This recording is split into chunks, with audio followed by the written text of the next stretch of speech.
Assalamualaikum warahmatullahi wabarakatuh. Halo Sobat Kabur. Sobat migran maksud saya.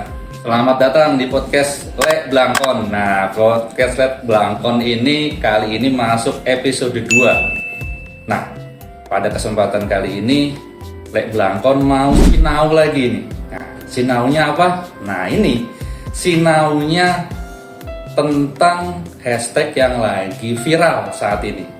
Viralnya apa? Hashtag kabur aja dulu. Wah, ini kabur aja dulu ini lagi viral. Nah, hari ini Lek Blangkon nggak sendirian. Lek Blangkon ajak salah satu orang yang sangat berpengaruh di BP3MI DIY. Siapa dia? Nah, kita bakalan kenalan. Yuk, kita kenalan sama Kepala BP3MI Daerah Istimewa Yogyakarta, Bapak Tony Kriswanto. Halo Pak Tony, apa kabar? Sehat ya Pak? Alhamdulillah, sehat Lek Blangkon. Lek Blangkon juga sehat kan? Sobat migran juga sehat? Oke Pak Tony, terima kasih untuk waktunya. Mohon izin Pak, di sela-sela kesibukan Bapak, saya ajak podcast ya Pak. Nah iki Pak, kabur aja dulu ini lagi trending Pak. Kira-kira gimana ini BP3MI DIY menyikapi fenomena ini? Apakah ada dampak terhadap penempatan PMI terkait pelindungan dan sebagainya? Monggo Pak. Oh iya Lek Blangkon, kaitan dengan kabur aja dulu itu ya, memang lagi viral ya di media sosial dan di pemberitaan-pemberitaan. Sebenarnya dari pimpinan kami di kementerian sudah juga merespon kaitan dengan kabur aja dulu ini loh Lek Blangkon. Sebenarnya kita menyikapinya positif aja sih sebenarnya Lek Blangkon. Jadi kalau menurut kami di BP3MI Jogja, kabur aja dulu tuh mempunyai dua sisi. Yang pertama, kita tidak sepenuhnya juga bisa melarang. Yang kedua, tapi kita juga tidak bisa sepenuhnya juga memberikan dukungan gitu ya. Karena gini loh Lek Blangkon, kabur aja dulu itu kalau dari sisi KP2MI ini lebih kepada orang yang ingin bekerja di luar negeri. Kita melihat sisinya dari orang yang ingin bekerja di luar negeri, kita melihat sisinya orang yang ingin punya penghasilan lebih mungkin di luar negeri karena mencari pekerjaan di Indonesia mungkin susah mereka lakukan mencari kerja di sini. Ketika bekerja di luar negeri mungkin mereka bisa mendapatkan penghasilan yang lebih baik. Nah, siapa tahu dengan hashtag kabur aja dulu ini mereka yang mempromosikan untuk bekerja di luar negeri itu memang mereka punya informasi. Tapi sejauh mana informasi yang mereka dapat? Sedalam apa informasi yang mereka punya? Itu harus kita dalami lagi. Karena bekerja di luar negeri itu tidak mudah. Bekerja di luar negeri itu punya berbagai syarat dan tantangan yang harus dipenuhi. Misal, mereka kerja di luar negeri itu kompetensinya apa? Bekerja di luar negerinya, bekerjanya di mana? Punya kontrak kerja atau enggak? Bekerjanya sama siapa pemberi kerjanya? Penghasilannya berapa? Dan sebagainya. Itu juga harus didalami. Artinya, kita tidak bisa melarang, tapi kita juga nggak boleh 100% mengiyakan. Karena orang bekerja di luar negeri itu perlindungannya menyeluruh. Negara punya andil, si pemberi kerja juga punya andil, dan si pekerjanya juga punya andil. Kenapa? Karena kita akan bekerja di negeri orang dengan budaya kerja, dengan lingkungan kerja yang berbeda dan sebagainya. Itu harusnya kita bisa menyikapi dengan bijak. Artinya bekerja di luar negeri itu tidak sembarang punya paspor terus kemudian pergi ke luar negeri. Nah, di sana mau kerja apa?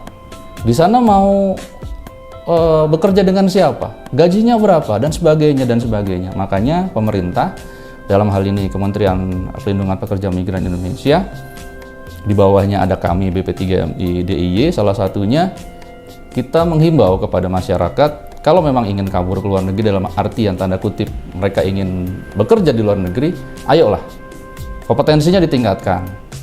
Setidaknya bahasanya, kompetensi bahasanya dikuatkan.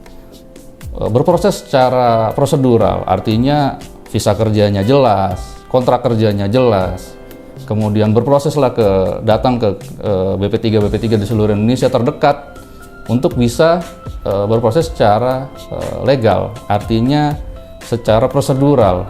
Karena ketika kita bekerja prosedural, perlindungan negara itu akan bisa menyeluruh. Asuransinya kita punya, kesehatannya juga kita jelas, pada saat mau bekerja itu fit atau tidak dan sebagainya.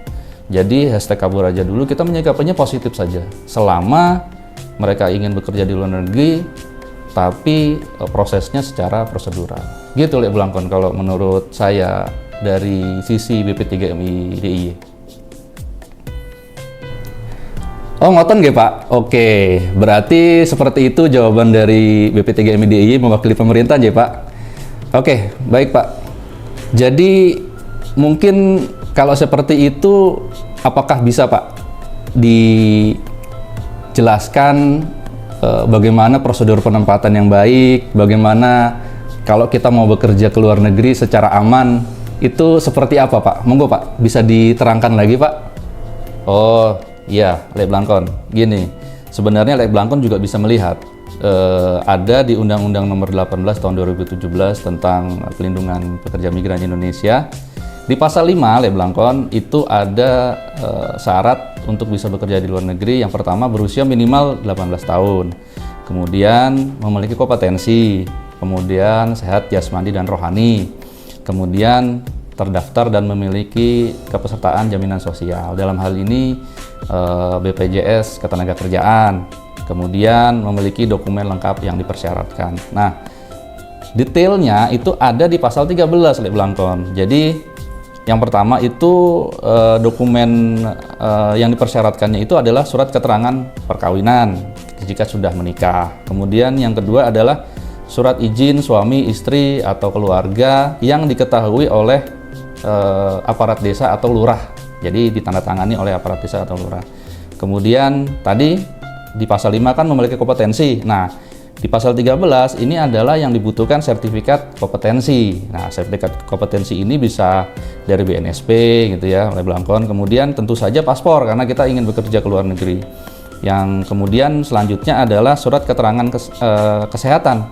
Karena di pasal 5 itu ada sehat jasmani dan rohani. Nah, di pasal 13 yang dibutuhkan adalah surat keterangan sehat. Nah, surat keterangan sehat itu sebenarnya nanti bisa dibuktikan dengan medical check up oleh klinik-klinik yang ditunjuk. Kemudian ada visa kerja tentu saja. Nah, yang tidak kalah penting adalah perjanjian penempatan, dan yang terakhir adalah perjanjian kerja. Nah, ketika ada perjanjian penempatan, ada perjanjian kerja, pastikan kita punya garansi bahwa kita akan bekerja di mana, kontraknya berapa tahun, gajinya berapa, pemberi kerjanya siapa, dan sebagainya. Nah, mungkin saya bisa jelaskan Le Blangkon ya. Sebenarnya di Undang-Undang 18 tahun 2017 dan turunan-turunannya itu sudah memberikan informasi detail bahwa bekerja di luar negeri itu punya 5 skema. Yang pertama adalah G2G.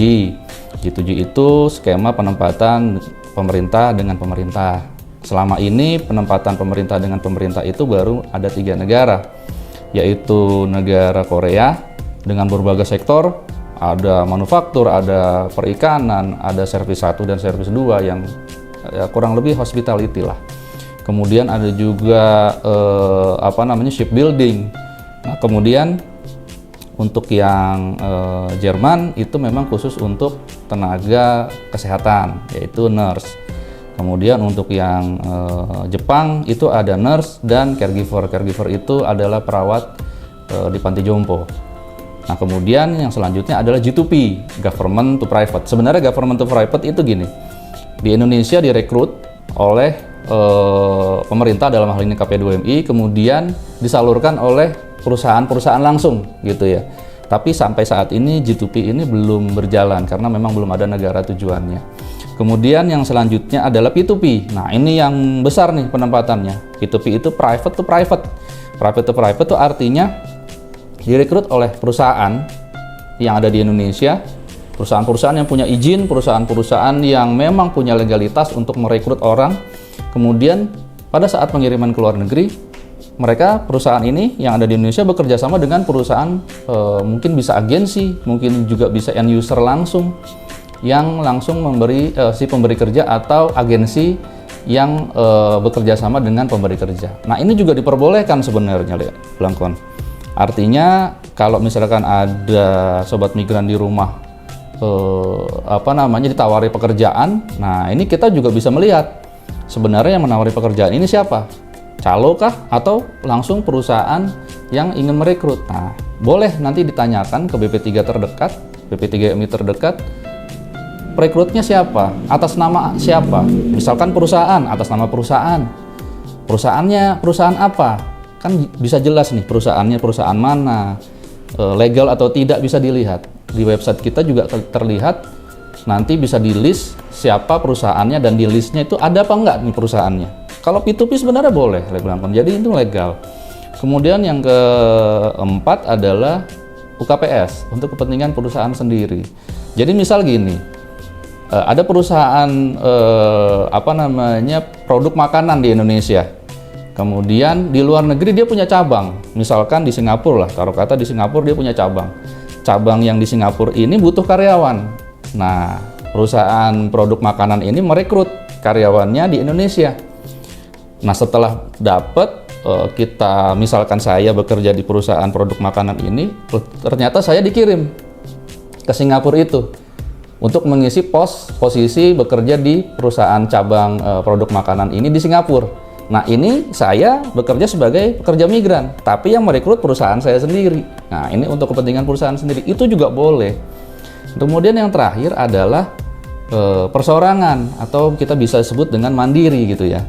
Nah, kalau ini kita benar-benar mencari kerja sendiri. Misalkan dari Jobstreet, dari LinkedIn dan sebagainya, kita cari lowongan pekerjaan sendiri, kemudian kita ngelamar sendiri, kemudian interview, kemudian kita dapat kontrak kerja.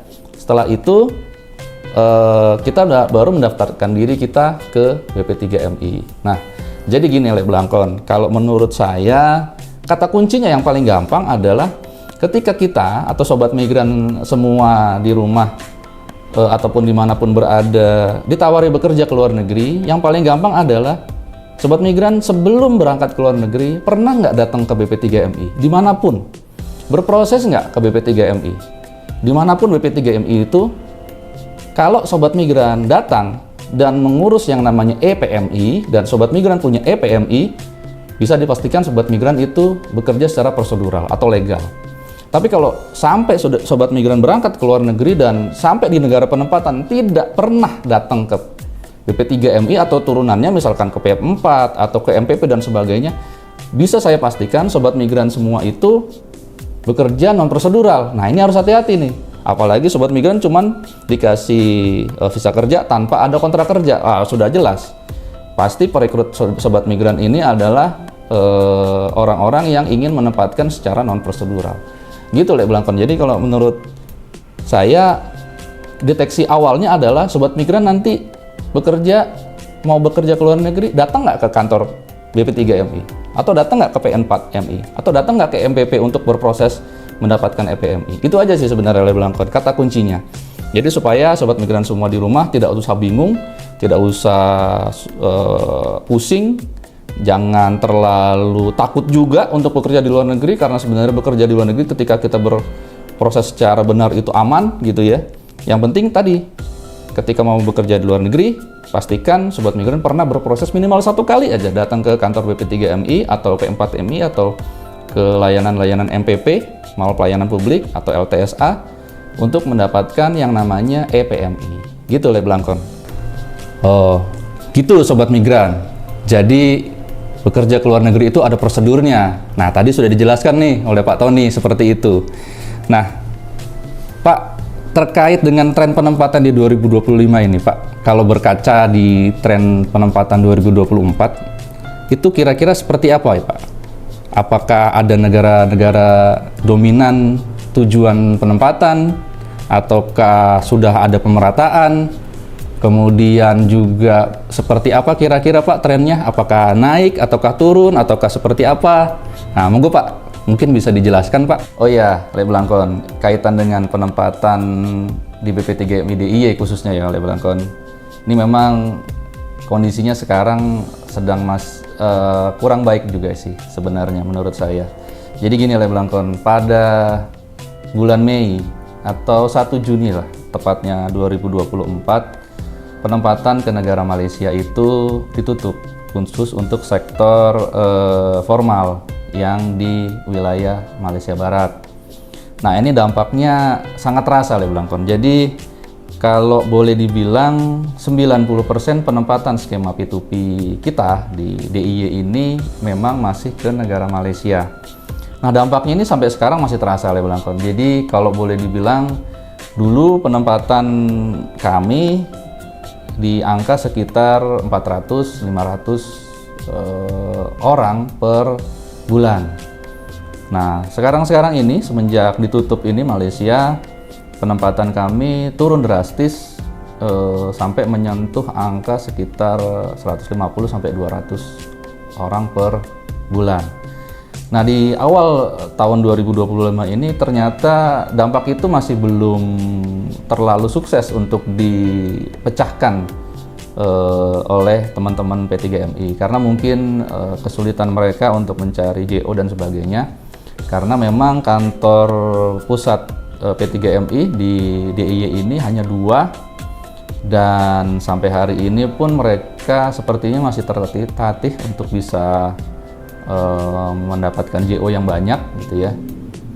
Nah, kalau boleh dibilang tadi pertanyaannya negara yang dominan, sampai hari ini justru malah penempatan yang dengan skema perseorangan, yaitu SSW yang lebih dominan gitu loh oleh Blangkon. Jadi kalau skema P2P ini memang masih cukup kesulitan ternyata. Jadi kalau boleh dibilang dari kurang lebih 150 sampai 160 penempatan di bulan Januari dan Februari 2025 ini, 70-80%-nya itu adalah skema penempatan perseorangan atau SSW ke Jepang. Nah, kalau ditanya negara dominan, nah ini masih didominasi oleh SSW ke Jepang. Tapi untuk skema P2P ini masih merata antara beberapa negara Eropa, misalkan Turki atau negara-negara lainnya, itu masih merata. Karena memang untuk yang P2P tidak terlalu banyak penempatannya. Ya, saya berharap sih sebenarnya di 2025 ini setelah Ramadan, misalkan setelah Idul Fitri, penempatan akan mulai merangkak naik gitu ya. Karena kami juga punya target, mudah-mudahan ini agak sedikit membaik gitu ya setelah Idul Fitri, supaya penempatan kita bisa maksimal dalam hal layanan penempatan dan sebagainya. Kalaupun nanti masih didominasi oleh SSW, ya nggak ada masalah. Karena sebenarnya selama dokumennya itu lengkap, dokumennya itu valid dan dinyatakan cukup oleh teman-teman verifikator, ya kami tidak bisa melarang. Jadi penempatan tetap akan berjalan.